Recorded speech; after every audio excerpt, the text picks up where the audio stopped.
Tonight we get a first-hand account of how difficult it is to get in and out of Afghanistan. My colleague Bret Baier talked with Republican Congressman Markwayne Mullin earlier today. Mullin is back from his trip to the region, which he says he paid for himself and with the help of private contributions. Mike, thank you. Joining us now, Republican Congressman Markwayne Mullin from Oklahoma. Just had an interesting trip overseas, got a lot of attention. Yeah. Thanks for being here. Thank you for having me. Let's start at the beginning. Right. How does this start? Well, I want to make it very clear. I wasn't looking to try to get into Afghanistan. That wasn't what this thing started out to be. What started was people started calling me wanting help. And we'd been getting friends of mine that was in the service that said, can you help our interpreter get out, which we had a lot of conversations about that.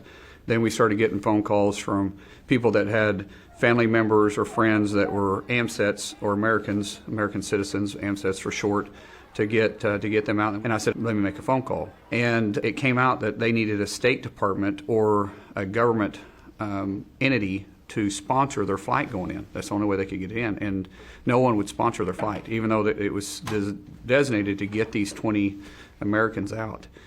And so they called me back and said, would you be interested in sponsoring the flight? And I said, I mean, what do you mean, financially? And they said, no, a congressman can sponsor a flight going in, and it gives one of these other departments cover, because it's kind of, no one wants to touch it, because I personally believe, Brett, it was because they knew this was a hot mess. And so that's how this whole thing started. So you don't actually get into Afghanistan to get people out? As this thing moved forward, is they wanted, everybody kept denying them, and then they asked, would you go with us? And these are Tier 1 operators. These are Delta guys, Special Forces. These guys are legit. I'm nobody. I'm just a congressman. Well, you're a congressman from Oklahoma. You're a businessman. Sure. Mixed martial arts background, but no military, yeah, right? But that doesn't play well in this. I wasn't trying to go over there and be a cowboy or anything like that. It was just, what else do you do? When you see a problem, how do you say no if you can be an asset? Mm-hmm. And they believed I could be an asset. We got a humanitarian flight plan from FAA, and everything was good to go. We left the United States. We had a time of arrival at Hakaya in Kabul. Hakaya is the airport there in Kabul. And we got there and we were on approach, and they canceled our PPR. And so we circled the airport probably for an hour, and we had 5 PPRs canceled. Every time they'd cancel, the agency that was trying to get us in would give us a new one. They actually went into the tower to say, let them land. We were on the phone with them texting. We couldn't talk. We were texting back and forth, and they kept issuing us new ones. And they would never let us in Afghanistan. And I'll tell you this, too. Unfortunately, one of our American citizens, her 2-year-old son, and I believe it was her father, to which I all have passports on, we lost contact of because they were at the Abbey Gate. And a few hours later, the Abbey Gate blew up. And we haven't had any contact with them since, and I believe it's because they were caught up in that. And so what they did by playing politics on this, for whatever reason. So you don't know who shut you down from landing?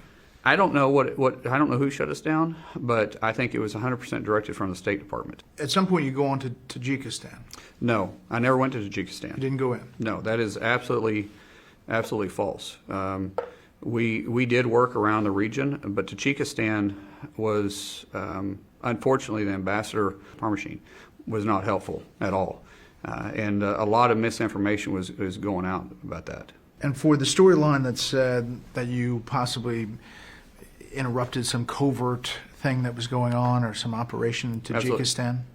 No, I don't have a clue what they're talking about. This is what the Ambassador Parmashine told me. He says it's very sensitive right now, Markwayne. It's very sensitive because Putin and the Chinese government's going to be here September 5th. It's very sensitive. I said, I get it's very sensitive. I don't need any of your assets. I don't need anything. I first of all was making you aware that we're coming in, but I also I also made the point. I said, but we are coming in with a large sum of cash. Why are you coming in with a large sum of cash? Sir, you do know that we got to go through 16 checkpoints just to get from Kabul to Mez. Each one of those charge someone to come through. I don't know what the requirements are. What are the requirements to bring in this cash? And he says, I can't assist you. I can't help you. Why? I was told not to. You were told not to help an American citizen You were told by the federal government in Washington, D.C. not to help. When we're not trying to smuggle anybody over, we're trying to do a job that President Biden wouldn't do. You know, a lot of people look at what you're trying to do as admirable. You had House Minority Leader Kevin McCarthy saying he really didn't want members doing this on their own because, one, they could become hostages, two, they could become problems that the military would have to deal with. Sure. Do you think about that, whether that was worth it? I did, but how do you say no? I mean, how do you say no when you have the opportunity to do something? Believe me, my wife wasn't happy about me going. Yeah, I'm sure. My kids wasn't happy about me going. And to be quite frank with you, all of us that was on that plane, we felt like we probably had a 50-50 chance of coming back. Why should we not think that this was, bravado or testosterone or an effort to get the spotlight? I understand that. Like, how do you respond to that? Well, I'm not Rambo. Yeah. I never pretended to be Rambo. We were surrounded by great people. Of all the guys that I was working with, I'm the low man on the totem pole, and I understood that. But they felt like I could be of assistance to them. How? Logistically, maybe open the doors for them, making phone calls, and being able to take in the SIVs or the AMSETs as they came onto the plane, and that was the plan. That plan changed, and it changed when we wasn't allowed to get into Afghanistan. We quickly realized that the president and the State Department, General Milley, General McKenzie, were lying to the American people by saying everybody that wanted out could get out. That's a lie. That is a bold-faced, 100% lie, because we're working with these individuals. And you know today that there are just a bunch of them still stuck there. Right now, as we speak, right before we started talking, I called the guys that are still over there, and they said there was 5 planes sitting at Mazar-Sharif with AMSETs, SIVs, and refugees on it. And American citizens, special immigrant visas, and refugees. And they may be P1, P2s, which are levels of refugees that we can get out. But they can't get clearance to get out because no country is willing to help. When we called the State Department about this, the State Department said, we're not in control of the airspace, we're not handling any of that. Well, it's our mess. I don't care which way you think about it, it's our mess. The United States created this vacuum to allow the Taliban to come in. The President Biden, in his horrific withdrawal, has caused this to happen. Do you have any regrets about what you did? Absolutely not. I'd do it again tomorrow. We were saving people's lives. Well, what if 535 members decide to, get on a plane and go? Everybody's helping right now. I don't care if you're Republican or Democrat. Everybody's helping. I've heard from a lot of different members that are trying to do their thing. Everybody has a different way of helping. Do you know why all those other governments were going out and picking up their individuals and bringing them back in? Because there was 3 Taliban checkpoints before you could get to Hakaya. And all 3 of them could charge you a tax. And the tax was anywhere between $500 to $4,000. This one young lady and her 4 kids, to which I have recordings of, we were recording as we were walking through because I was on the phone with the State Department for 12 hours trying to get someone from the State Department to come out of the gate to get her. For 12 hours. 12 hours. I have it recorded. Couldn't get anybody to come out. She had to come through there. It cost her $2,000. The State Department kept saying, hey, go up and talk to them. Tell them they're waiting on us. Give them your name. They know you're coming. 5 times she approached this guard with the Taliban. The last time they stuck a pistol to her head with her kids there. I have it recorded with her kids screaming and crying.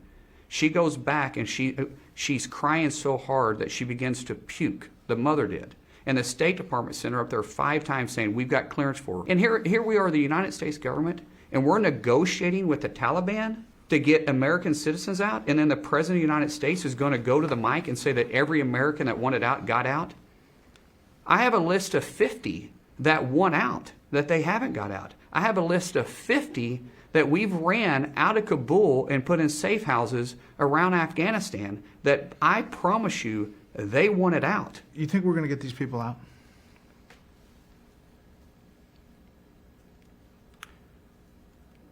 We're going to get some, but there's going to be some that's going to die because of the failure from President Biden. I promise you that. At some point, they're going to lose patience and aren't going to keep letting us drive past these checkpoints and paying them off. Sorry, taxes. That's what they call it, tax. And when I say that blood is on his hands, that means the President Biden's hands. I mean that with everything in my heart. It's his fault. I wouldn't have been over there. I wouldn't even thought about going if it wasn't for his failure. I wouldn't have put my life in danger. I wouldn't have put my kids and my wife through that. I wouldn't have put anybody through it. And you'd do it again? Without even hesitation. Well, Congressman, we appreciate your time. I know you just traveled back, and story's compelling. Thank you, sir.